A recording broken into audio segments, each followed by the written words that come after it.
땅의 평화를 간절히 기도합니다. 거룩하신 법신분 사안이시여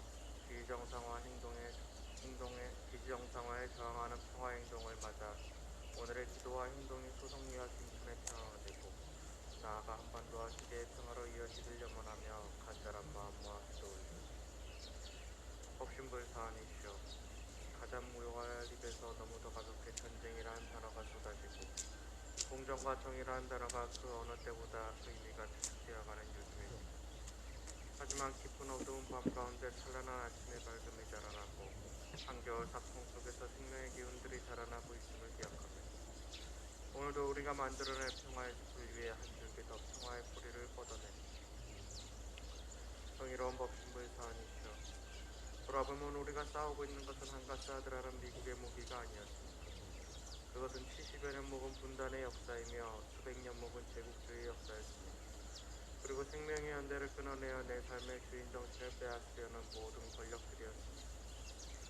성산종사께서 선충기운이란 새시대에 어긋나는 정치인이 지난해의 묵은 잎은 어쩔 수 없이 떨어지고 새해 새잎이 득세를 하는 것 같이 이기욕이나 미신 등 과거 시대의 묵은 정신은 결국 새 세상에서는 발붙일 것이 없게 되리라 말씀하셨습니다. 상대를 죽이고 자신만 살아남으려는 이기욕으로 만들어낸 분단과 제국주의, 남을 지배하려는 부당한 권력의 역사는 결국 상생과 평화가 실현되는 시대에는 발붙일 곳이 없음을 마음에 새기며 우리가 새로운 평화를 만들어갈 것을 다짐합니다. 자비로 함께 하시는 법신부의 사안이시여 소송리와 김천의 평화를 기도합니다. 한반도의 평화를 기도합니다. 이 땅의 평화가 깨어진 모든 곳에 다시 평화가 깃들기를 기도합니다. 여기 상처 입은 생명들이 모여 자주를 노래하고 연대의 춤을 추니 한량없이 큰 은혜를 내리셔 상생과 평화의 길로 쉼없이 나아가게 하소서. 한마음 모아 간절히 기옵니다.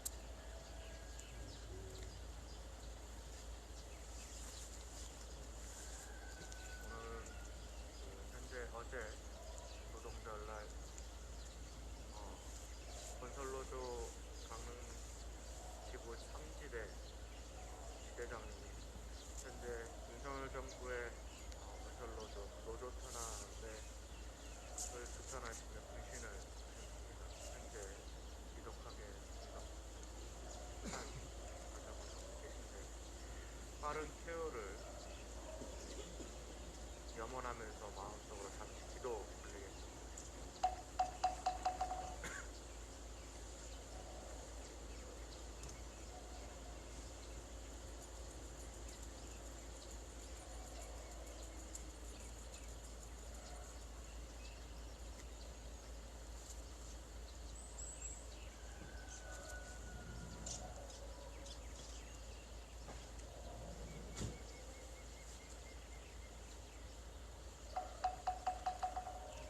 영주 3도 있겠습니다. 천지영지야 심정만사유야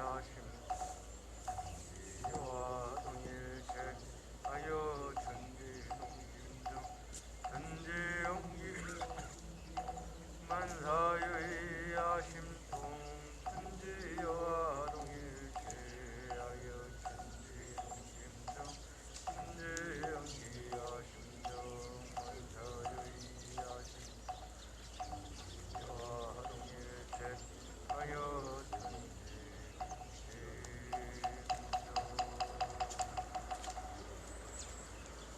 본문을 공독해 주십시오.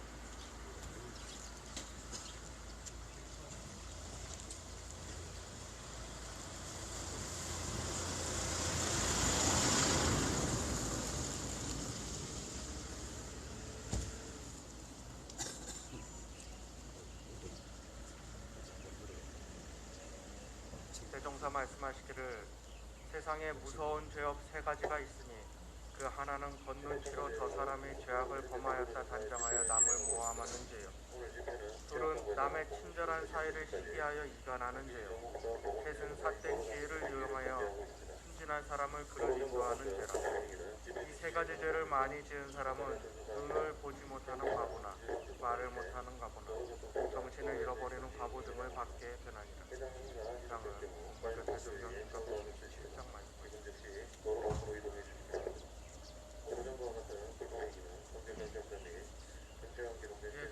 오늘은 원래 목요일에 뵙는 분이죠. 오늘로 땡겨 오셨습니다. 우리 박성민 시민대책위 운영팀 막내님 모시겠습니다. 박수로 맞이했습니다.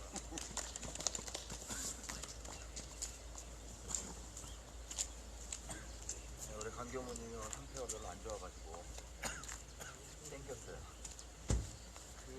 오늘 5월 2일이네요. 오늘 무슨 날인 줄 아세요?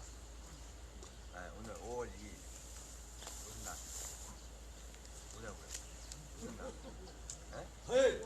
5월 2일 오늘은 농협에서 정한 오리데이예요. 오리데.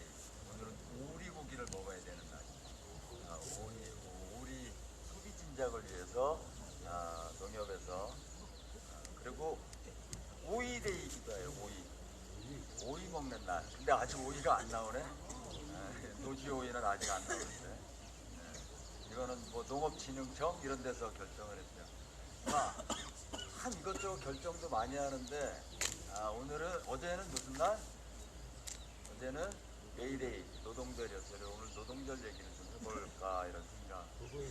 어저께 소속리하고 몇 사람 이러고 갔어요. 그래서 노동 현안이 지금 굉장히 많아요.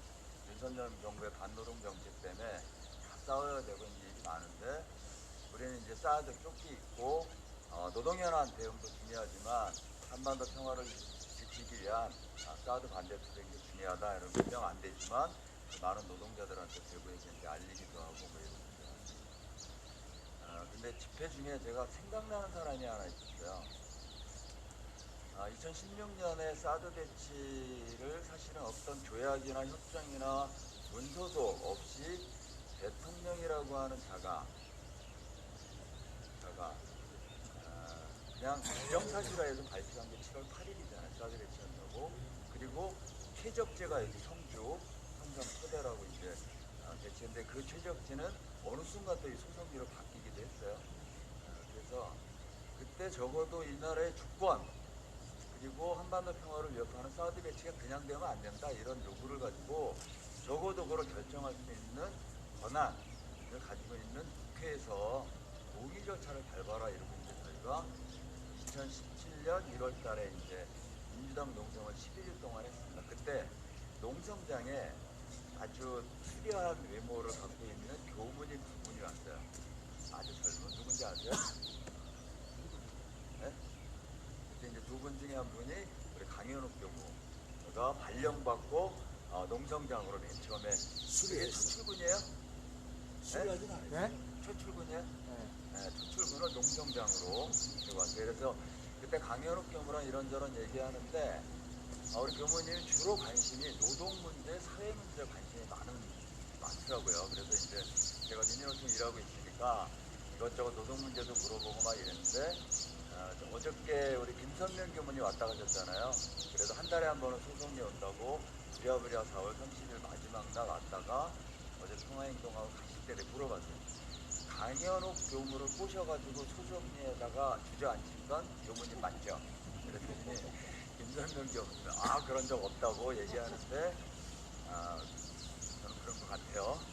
물론 결정은 우리 강현욱 교무님이 했지만 만약에 사드가 아니었으면 소송리에 안 있고 아마 노동 문제 그리고 또 다른 영역에서 훌륭한 역할을 하지 않았을까 싶은데 별로 불만 없죠? 예, 좋아요. 한반도 평화 투쟁에 가장 앞장서는 오블리 교무 역할을 잘하고 계셔서 게다가 또 장가도 갔잖아. 여기서 얼마나 훌륭해. 그래서 그걸 우리는 운명이라고도 얘기하고 다른 말로는 팔자라고도 얘기합니다.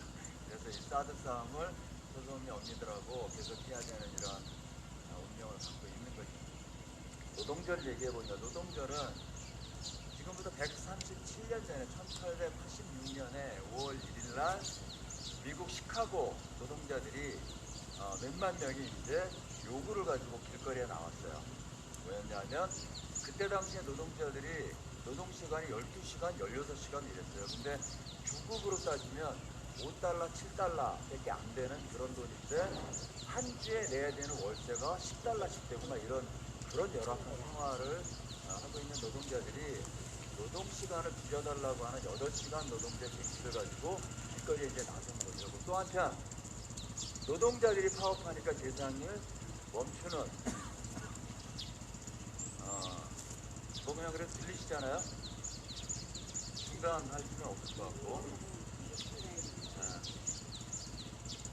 그래서 이게 세상을 멈추는 것도 이제 확인한 거고 싸우는데 경찰이 여기에다가 대응한 방식은 뭐였냐면 실탄 사격이었어요. 그래서 6명하고 어린아이가 죽는 일이 발생해요. 5월 3일날 시위를 쭉 하다가 그래서 그 다음날 헤이마켓이라고 하는 광장에 그 시카고 광장에 30만 명이 모여요. 그래서 이제 이 시위를 하는데 이 광장에서 누군가가 폭탄을 터뜨려가지고 많은 사람들이 다쳐. 그래서 이거를 이 노동자들이 이 데모하고 시위를 하는 주동자들이 있다 이래갖고 이제 8명을 잡아들여서 4명은 사형을 시킵니다. 4명은 사형시키고 1명은 감옥에서 자살을 해요. 그리고 3명은 이제 나중에 아주 나중에 이제 석방이 되는데, 이 사건을 일으켰던 놈들이 뉴욕에 있는 독점 자본가들이 음모자들을 이제 보내가지고 사건을 조작한 게 나중에 이제 확인되기도 했죠. 그래서 이제 그때 어거스트 스파이스라고 하는 노동운동 지도자가 사형을 당할 때 했던 유명한 얘기가 있어요. 지금 당장 하나의 불꽃은 이렇게 죽일 수 있지만 터져나가는 들꽃은 결코 막을 수 없다, 이런 얘기를 해요.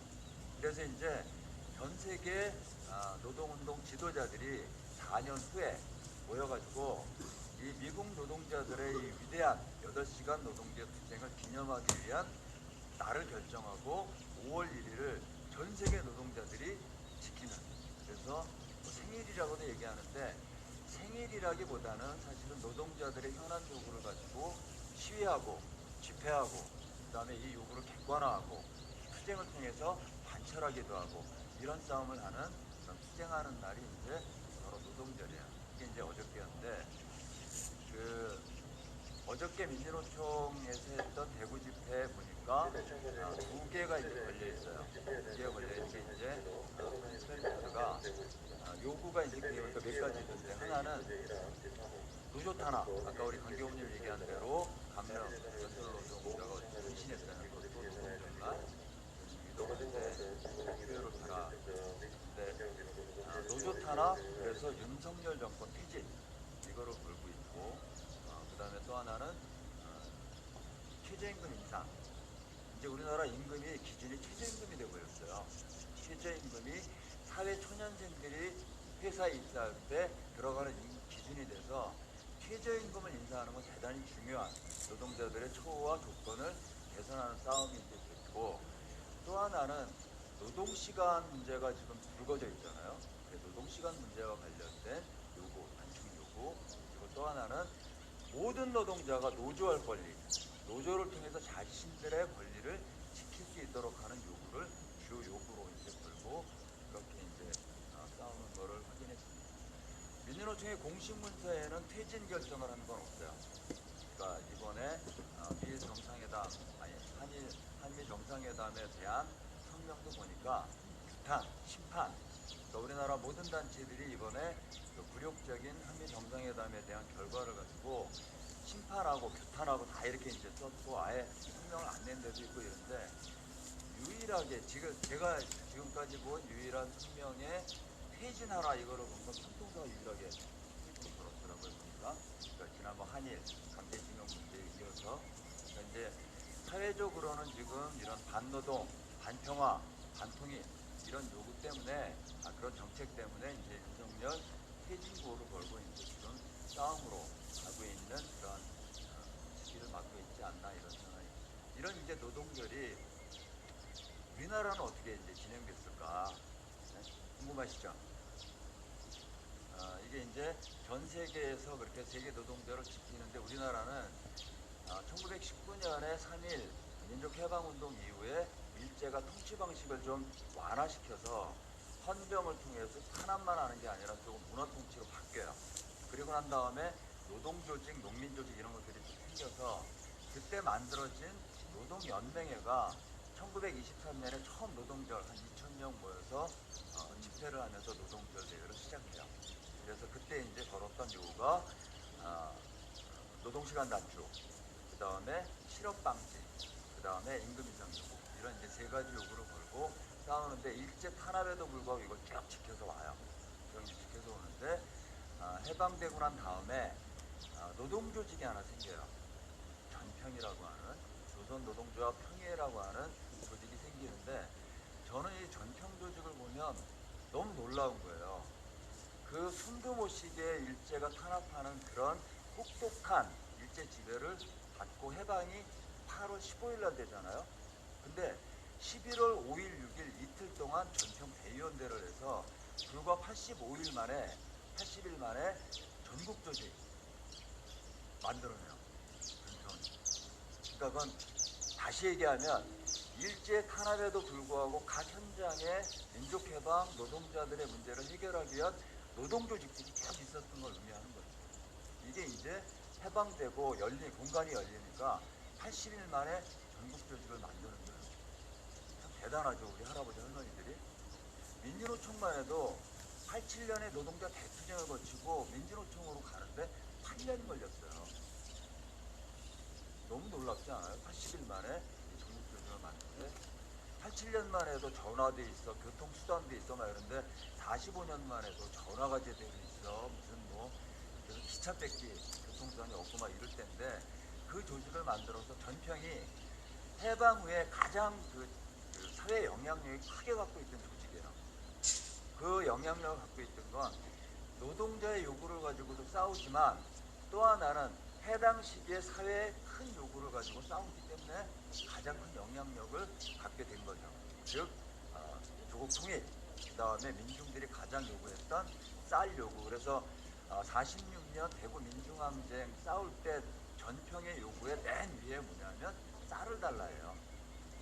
임금을 올려달라 이게 아니고, 왜냐하면 전체 민중이 쌀부쟁이나 이런 것에 고통을 받고 있어.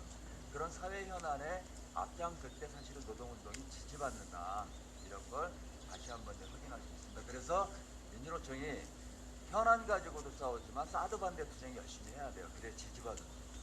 동의하세요? 네. 그래서 이제 전평이 이제 만들어 사회 영향력을 일장에 가지고 활동을 하니까 미군정하고 이승만 정권이 이걸 이제 없애야 되는 거예요. 이게 이제 딱 맞대응하는 반대 세력이니까. 그래서 이제 만든 게 대한독립촉성동맹이라고 하는 걸 만들어요. 그게 이제 나중에 대한노총으로 이름을 바꿔요. 그래서 얘네들이 전평을 없애려고 백색 테러, 뭐 살인도 저지르고 이래요. 이 전평을 깨느라고 이런 이제 일들을 저지르는데 거기에 가장 앞장섰던 인물이 김두한이에요. 네?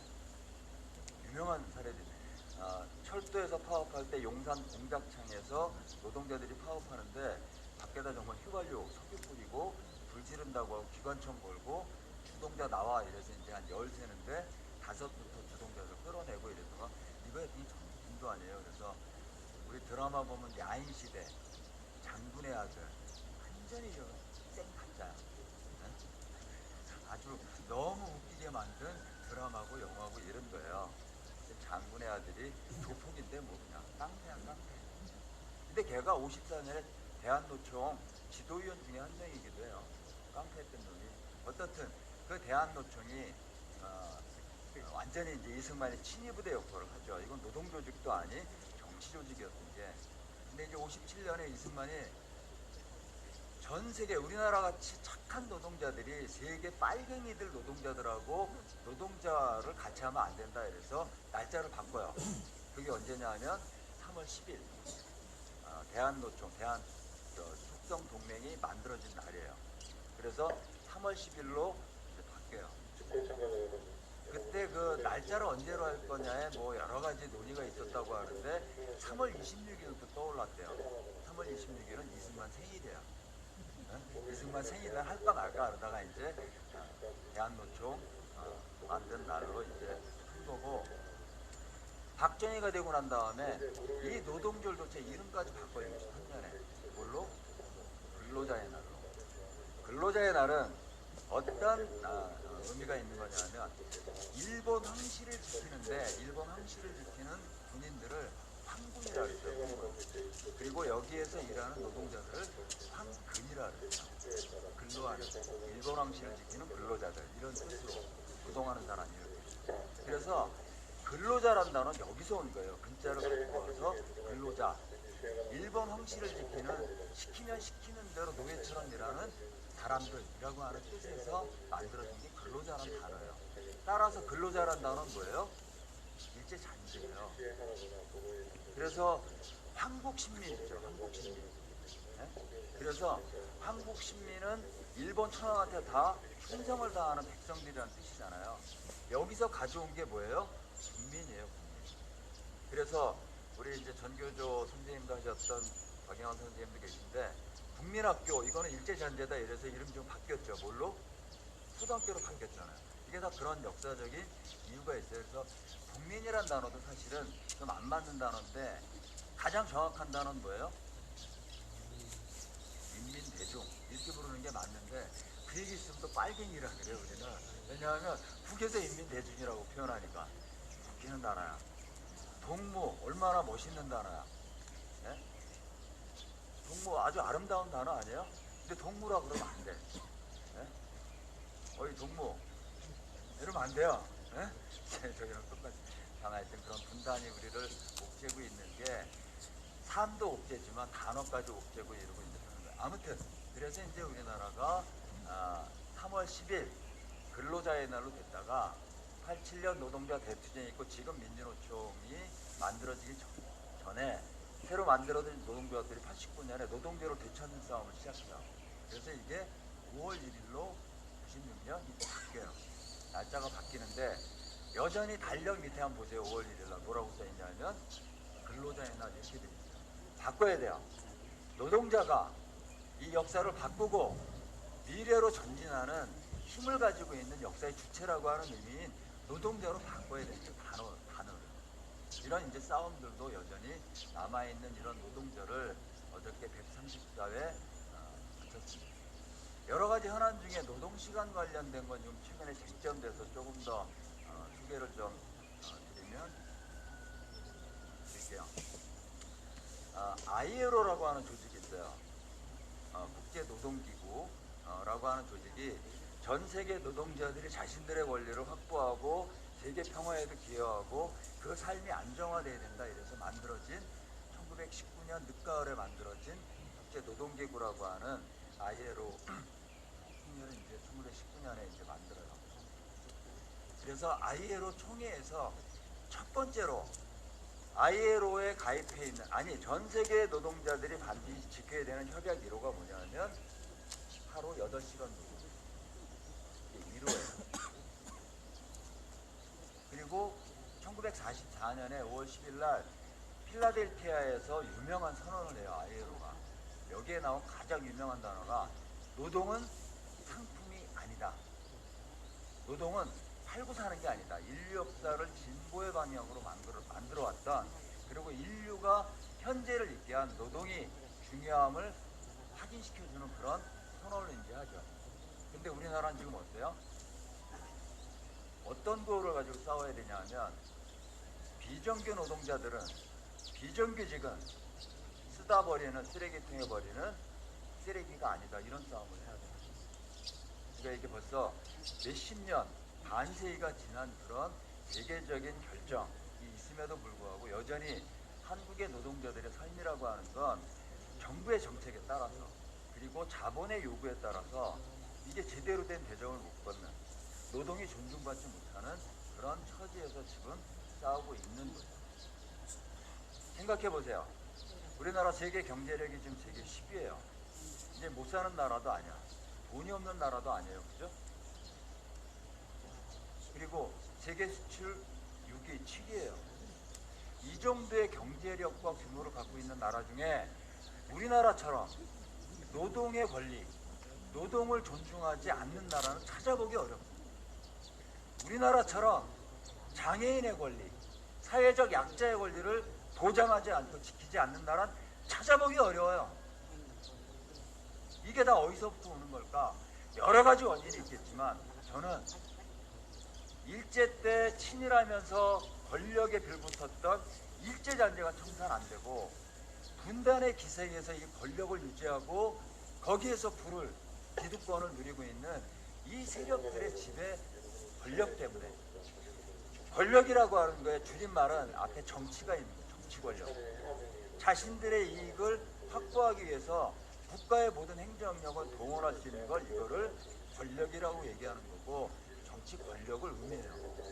그런 세력들이 분단의 기초에서 현재 우리 사회를 지배하기 때문에 가장 세계에서 이 정도의 경제력과 그리고 국민들의 인식의 높이가 있음에도 불구하고 이 정도밖에 안 되는 나라가 되고 있는 거예요.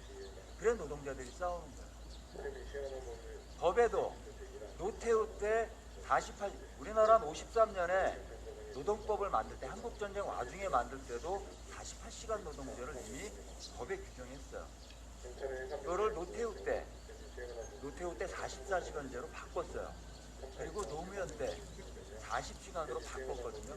근데 법은 법이야 그냥. 지금 윤석열 때 와서는 어때요? 69시간으로 늘리겠대요. 누구를 위해서?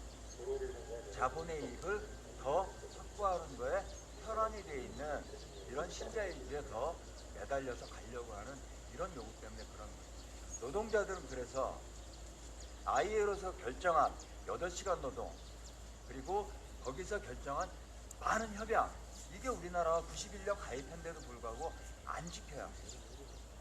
현실에서 지켜지지 않아.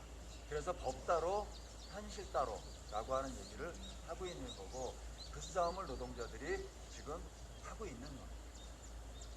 그래서 노동자들이 자신들의 문제를 가지고 싸우는 것 싸우지 않으면 세상이 바뀌지 않는 것 노동운동 역사가 말해주기 때문에 싸우는 거예요. 그래서 저는 민주노총에서 활동했던 사람으로 지금보다 조금 더 싸워야 돼요. 지금 가지고는 안 돼요. 조금 더 싸워야 된다고 생각을 합니다. 그래서 뭐 강경훈이 자꾸 왔다 갔다 하는 거면 빨리 끊으세요 이런 표시도 일으키고 할 건데 노동시간 단축 그 다음에 더 이상 노동자들이 이러다 죽는 이런 사회는 제대로 된 사회가 아니잖아요. 우리 모두 일하는 사람들이기도 하고 그런 사회가 될 수 있도록 싸워야 되고 아까 누군가 읽었다고 하는 오늘의 통화기도처럼 나를 위해 너를 위해 우리 모두를 위한 따뜻하고 평화를 주는 우리 싸움에 우리가 노동자들이 투쟁에 나서서 열심히 싸우는 것처럼 우리의 평화를 위한 이 투쟁도 지치지 말고 우리 역사를 바로 세우기 위해서 싸워나갔으면 좋겠습니다. 너를 위해 나를 위해 우리 모두를 위해 따뜻하고 평화 심자 따뜻하고 평화 심자. 강경무님 여기 계셔서 오늘 원불교 대회는 마치고 배성훈 목사님 모시도록 하겠습니다. 선거에 전화해서 뭐 전화 이렇게 안 나오죠? 누군데? 이게 산채가 지금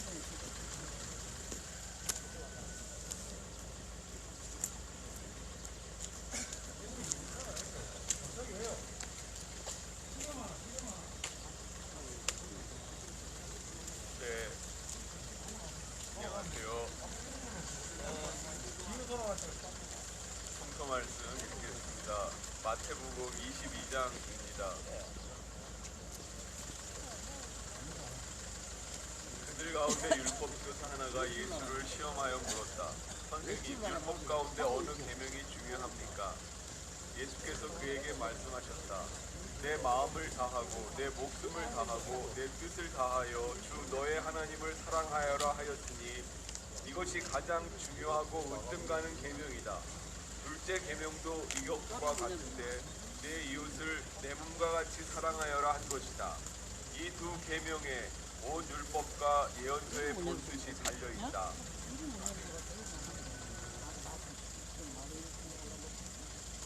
우리 박서민님이 노동절에 관련된 노동절 규례를 말씀하셨는데 저도 노동절 관련 말씀을 좀 하겠습니다.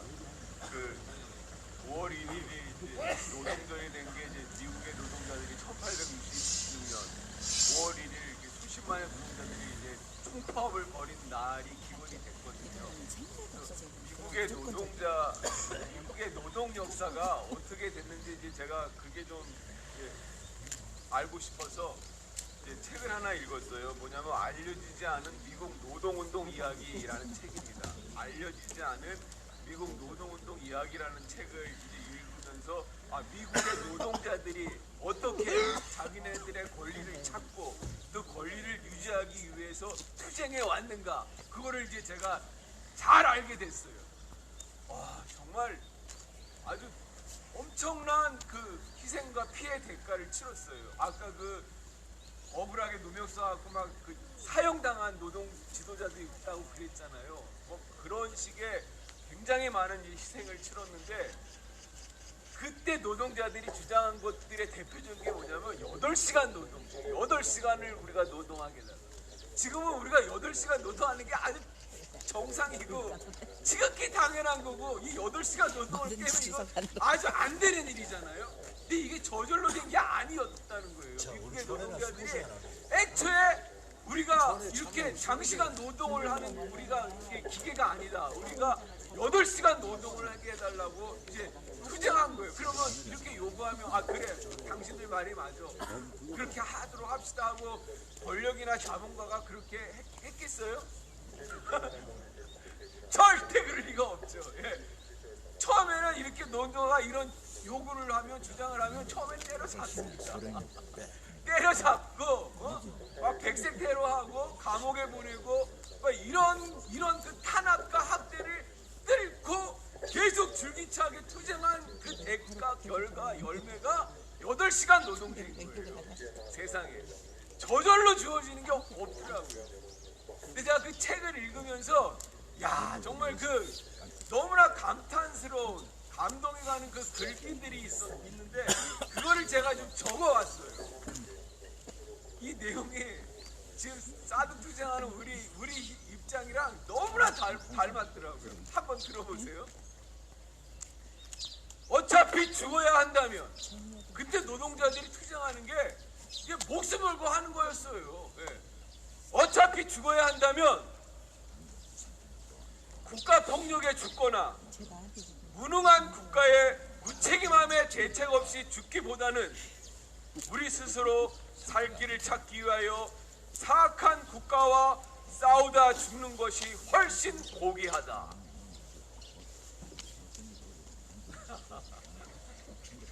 또요, 민중을 보호하지 못하는 국가 밑에서 노예처럼 종노릇하면서 근근히 살아갈 수는 없다. 언론 이야기도 나와요. 언론 탓하지 말자. 언론은 한 번도 민중 편에 선 적이 없다. 물론 정의 편에 선 적도 없다. 다만 우리 민중이 세계를 투쟁으로 돌파할 뿐이다. 누가 대신 우리 현실을 바꿔주지 않는다. 그들은, 그러니까 언론을 말하는 거죠. 그들은 누구 뒤에 서는 게 유리한가를 살필 뿐이다. 그러므로 우리 뒤에 서도록 우리가 승리해야 하고 선도해야 한다.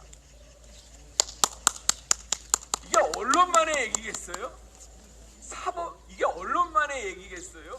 언론만의, 사법부도 그래요. 사법부. 여기다 사법부를 넣어갖고 얘기해 볼게요.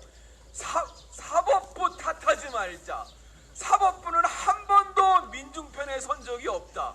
물론 정의 편에 선 적도 없다. 다만 우리 민중이 세계를 투쟁으로 돌파할 뿐이다.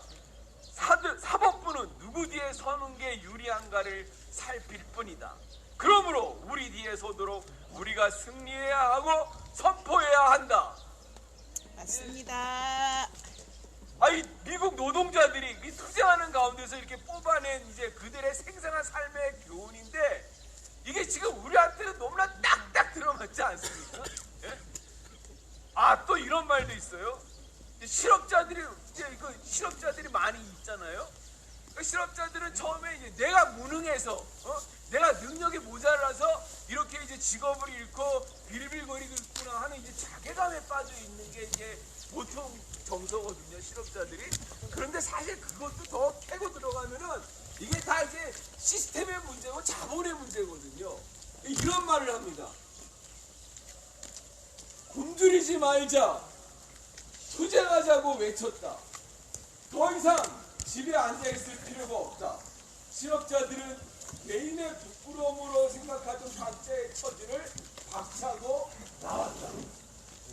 굶주리지 말자, 투쟁하자고 외쳤다. 자본의 이야기도 있어요. 한번 정말로 감탄할 수밖에 없는데 너무나 현실을 아주 정확하게 찍어요.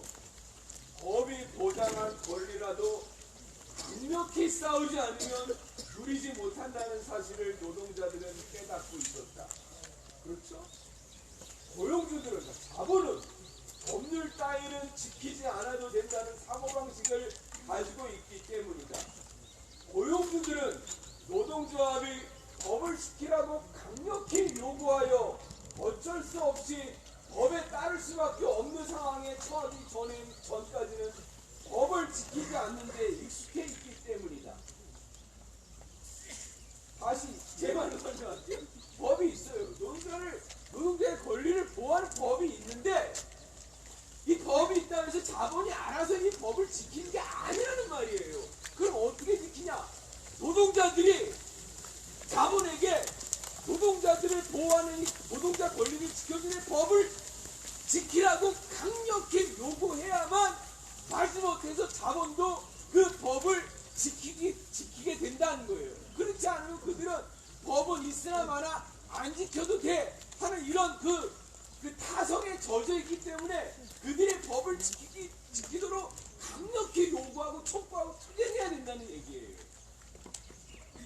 야, 이게 100년도 훨씬 전 이야기인데 지금도 사실은 우리가 이런 말에 이런 주장에 우리가 현실이 참 이렇다는 거에 우리가 안타까워하면서 어쨌든 이걸 우리가 돌파해야 된다고 하고 있잖아요. 여기서 내가 너무나 잘못된 신화적인 사람 한 사람을 좀 얘기할 수밖에 없어요. 록펠러 아시죠? 록펠러. 여러분은 록펠러를 어떻게 생각하세요? 교회에서는요 록펠러가 완전 로망이에요. 로망. 정말로 아주 우러러보는 로망이에요. 왜 그런지 아세요? 헌금을 내잖아요. 교회 헌금을 내는데 11조를 정말 엄청나게 낸 그 사람이에요. 록펠러. 아주 11조를 엄청 많이 내가지고 교회에서 11조 잘 넣어왔다거든요. 이게 헌금이 11조가 비중이 많은데 록펠러가 아주 그냥 엄청나게 많은 돈을 11조로 헌금으로 냈기 때문에 미국 목사들이 록펠러를 너무나 많이 이제 나팔을 불어줬어요. 신자 여러분, 록펠러를 보십시오. 저렇게 11조를 잘 내니까 복 받아갖고 더 저렇게 잘 내게 되지 않습니까? 이걸 한국의 목사들이 그대로 받아가지고 한국교회에서도 록펠러를 그냥 열심히 찬양하고 써주거든요. 그런데 저도 그런 줄 알았어요.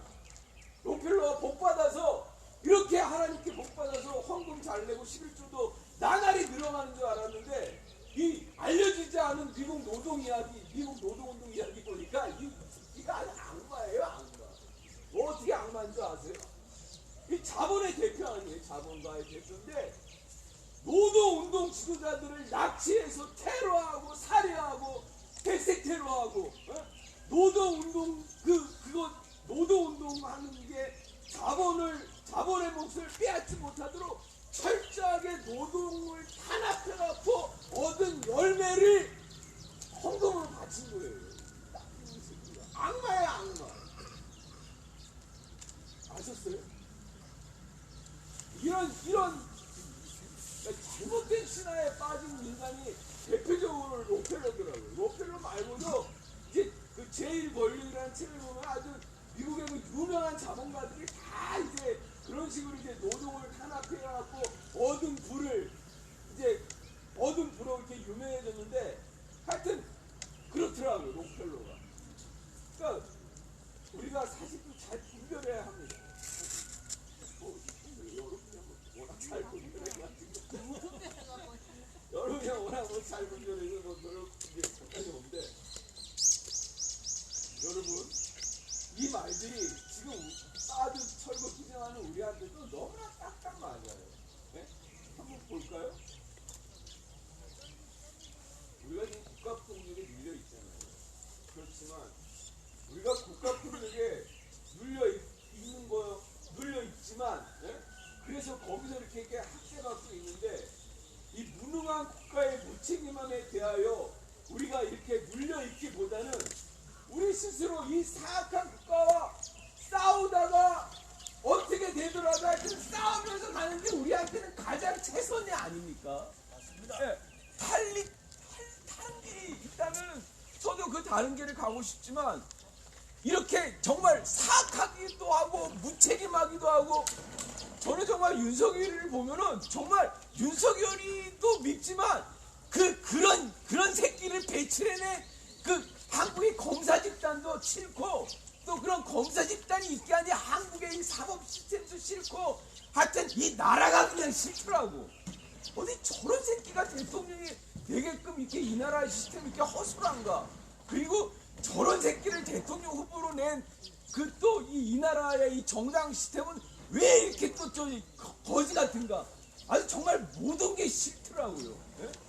그냥 우리가 그동안 정말 투쟁에서 천신만고 끝에 얻어낸 열매들을 그냥 하루아침에 헌신장처럼 뒤바꿔 버리려고 하잖아요. 그런데 여러분 너무 낙심하지 마십시오. 왜냐하면 그 로마 역사를 보면요, 이제 그 황제들이 이제 자지우지하는데 비교적 이제 뭐 황제가 다 비슷하지만 거기서 선한 정치를 한 황제도 있지만 또 희한한 황제들이 훨씬 더 많았거든요. 그런 황제놈들은 오래 가지 못하더라고요.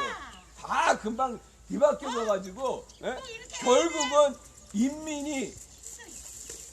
인민의 그 주장이 승리하는 그런 역사로 다시 돌아오더라고요. 지금 우리도 참 너무나 고단한 세월을 보내고 있지만 할매들 이게 영원히 가지 않습니다. 이게 곧 끝납니다. 예, 곧 끝납니다. 왜냐하면 오래들 사셨으니까 알지만 인생이라는 게 이렇게 상승곡선 하강곡선 이렇게 변화가 있잖아요. 변화가 항상 이대로 가지는 않거든요. 그러니까 여러분, 이 미국 노동자들이 자기 권리를 찾기 위해서 이렇게 희생한 결과, 투쟁한 결과 지금 우리가 이 열매를 누리고 있듯이 우리가 지금은 사드 투쟁하는 게 너무나 고단하고 괴롭고 정말 이 같은 그 나라에서 공권력에게 우리가 이렇게 모욕을 당하고 이렇게 학대를 당하고 있지만 이게 그렇게 오래 가지 않습니다. 우리의 투쟁이 지금 우리뿐만 아니라 한국 민족 전체가 윤석열이가 너무나 미국의 그 호구 노릇하고 병신 노릇해가지고 미국에 대한 감정이 안 좋잖아요. 예. 이런 것들이 다 맞물려서 우리에게 다 좋은 그 기회로 돌아온다고 저는 생각을 합니다. 이 투쟁을 위해서 당연한 우리의 권리를 위해서 싸우는 이 노동자의 투쟁처럼 우리가 이 사드 철거 투쟁도 지극히 당연하고 너무나 마땅한 투쟁 아닙니까? 예, 그냥 영원히 미국 새끼들의 그 호구 노릇하고 나가는 이 나라 권력. 그다음에 이 땅은 미국의 전쟁 기지가 아니잖아요. 예, 언제까지 이 땅이 미국의 그 전쟁 기지 노릇을 하도록 우리가 그냥 바지까지 내려주면서 이렇게 바보 노릇을 해야 합니까? 정말 우리는 주권국가여야 합니다. 독립국가여야 합니다. 자주국가여야 합니다. 우리의 운명을 우리 스스로 결정해야 합니다. 예, 그것을 우리가 확고하게 확보할 때까지 이 투쟁을 우리가 멈출 수가 없습니다. 미국의 노동자들이 또 한국의 노동자들이 자신의 권리를, 당연한 권리를 찾기까지 무수히 희생을 겪으며 투쟁한 끝에 지금 이렇게 남아 우리가 노동자의 권리를 누리듯이 우리의 사드 투쟁도 반드시 뜻깊은 열매를 우리가 얻는다고 믿습니다. 아멘. 그 날을 우리가 맞이하기까지 오늘도 부단히 함께 갑시다. 투쟁.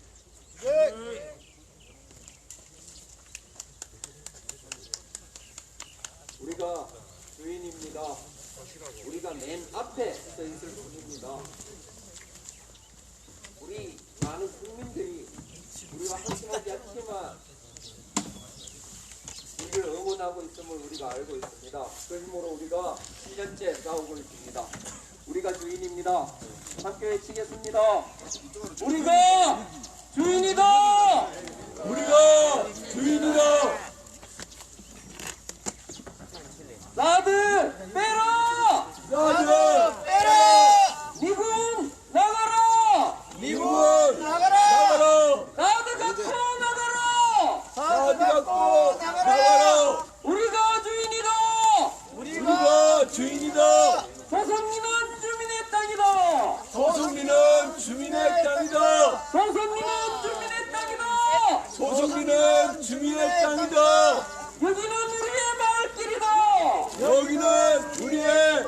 말길이다. 우리의 말길을 미군에게 내줄 수 없다. 미군에게 내줄 수 없다. 미군의 통행을 위해서 미군의 동행을 위해서 주민을 끌어내는 경찰은 사드부여 그만해라. 경찰은 사드부여 그만해라. 사드는 침략이다. 사드는 침략이다. 침략행위 돕지 마라. 침략행위 돕지 마라. 경찰은 사드부여 그만해라. 경찰은 사드부여 그만해라. 윤석열은 매국행위 그만해라. 윤석열은 매국행위 그만해라. 소성리는 주민의 땅이다. 소성리는 주민의 땅이다.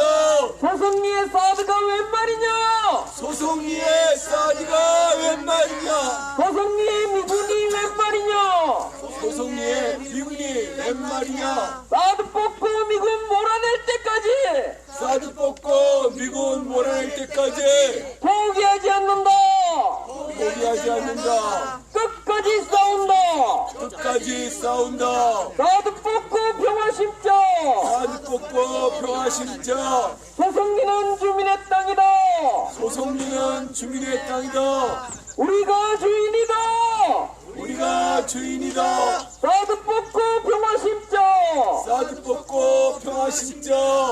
국가폭력 중단하라. 국가폭력 중단하라. 숨 좀 쉬고 살고 싶다. 숨 좀 쉬고 살고 싶다. 일주일에 5번 일주일에 5번 소성리를 짓밟는 소성리를 짓밟는 국가폭력 중단하라. 국가폭력 중단하라. 국가폭력 중단하라. 국가폭력 중단하라. 숨 좀 쉬고 살고 싶다. 숨 좀 쉬고 살고 싶다. 국가폭력 중단하라. 국가폭력 중단하라. 경찰폭력 중단하라. 경찰폭력 중단하라. 소성리는 주민의 땅이다. 소성리는 주민의 땅이다. 소성리의 군대는 필요 없다. 소성리의 군대는 필요 없다. 소성리의 경찰은 필요 없다. 소성리의 경찰은 필요 없다. 소성리 평화를 짓밟는 소성리 평화를 짓밟는 경찰들은 물러가라. 경찰들은 물러가라. 경찰들은 물러가라. 경찰들은 물러가라. 우리가 주인이다. 우리가 주인이다. 포기하지 않는다. 포기하지 않는다. 소성리 평화를 짓밟는 소성리 평화를 짓밟는 경찰들은 물러가라. 경찰들은 물러가라. 소성리의 군대는 필요 없다. 소성리의 군대는 필요 없다. 소성리의 경찰은 필요 없다. 소성리의 경찰은 필요 없다. 경찰은 소성리를 떠나라. 경찰은 소성리를 떠나라. 사드는 침략이다. 사드는 침략이다. 침략행위 돕지 마라. 침략행위 돕지 마라. 사드 부여 그만해라. 사드 부여 그만해라. 사드는 침략이다. 사드는 침략이다. 사드 가야 평화 온다. 사드가야 평화 온다. 미군 가야 평화 온다. 미군 가야 평화 온다. 사드 뽑고 미군 몰아낼 때까지 사드 뽑고 미군 몰아낼 때까지 포기하지 않는다. 포기하지 않는다. 끝까지 싸운다. 끝까지 싸운다. 우리가 주인이다. 우리가 주인이다. 사드 빼라. 사드 빼라. 미군 나가라. 미군 나가라. 경찰도 나가라. 경찰도 나가라. 소성리 군대는 필요 없다. 소성리 경찰은 필요 없다.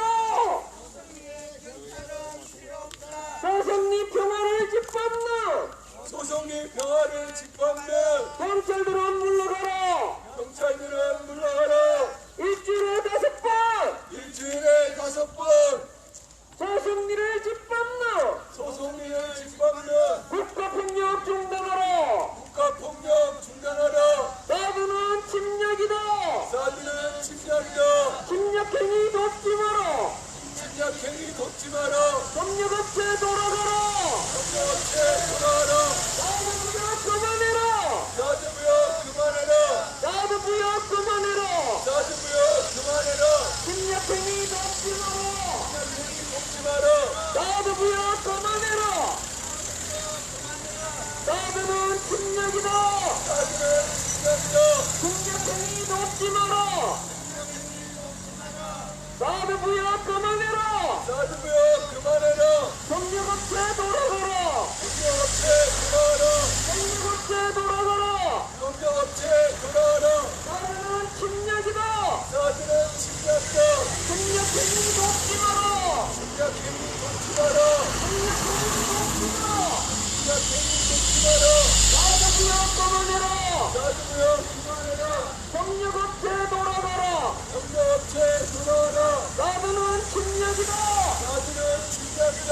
침략행위 돕지 마라. 침략행위 돕지 마라. 사드 부여 그만해라. 협력업체 돌아가라. 협력업체 돌아와라. 사드는 침략이다. 사드는 침략이다. 침략행위 돕지 마라. 침략행위 돕지 마라. 사드는 침략이다. 사드는 침략이다. 한반도 어디에도 한반도 어디에도 사드는 필요 없다. 사드는 필요 없다. 사드가야 평화 온다. 사드가야 평화 온다. 미군 가야 평화 온다. 미국 가야 평화 온다. 사드 뽑고 미군 몰아낼 때까지 사드 먹고 미국 몰아낼 때까지 포기하지 않는다. 포기하지 않는다. 우리가 옳다. 우리가 옳다. 끝까지 싸운다. 끝까지 싸운다. 반드시 승리한다. 반드시 승리한다. 사드 뽑고 평화 심자. 사드 먹고 평화 심자. 조성민은 주민의 땅이다. 주민의 땅이다. 얼마산의 철조망 걷어내고 달마산의 절조망